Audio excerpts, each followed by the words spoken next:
જેતપુરથી મહત્વના સમાચાર સામે આવી રહ્યા છે। જેતપુરના જૂનાગઢ રોડ પર ખોડિયાર મોટર્સ ગેરેજમાં આગ લાગવાની ઘટના સામે આવી છે। જો કે આગ લાગવાની બાદ તંત્રની બેદરકારી પણ સામે આવી છે। ગેરેજમાં રહેલી 5 જેટલી કાર અને સામાન આગમાં બળીને ખાખ થયો છે।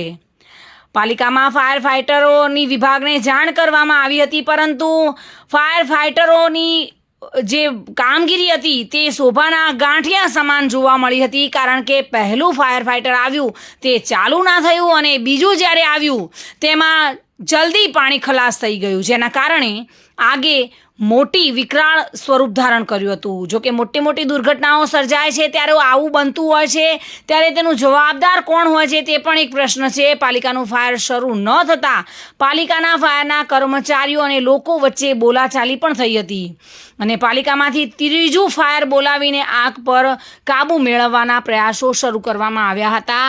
આ ફાયર ફાઇટર સમયસર આવી તો ગયા હતા, પરંતુ તેઓ આગને કાબૂ લેવા માટે સક્ષમ ન હતા। જોકે જેતપુરની પાલિકાની ઘોર બેદરકારી આમાં સામે આવી છે અને આગે વિકરાળ સ્વરૂપ ધારણ કર્યું હતું। ત્યારે આ મોટર ગેરેજમાં 5 જેટલી કાર અને સરસામાન બળીને ખાખ થયો હતો। સુરેશ ભાલિયા સાથે bureau report, today Gujarati news.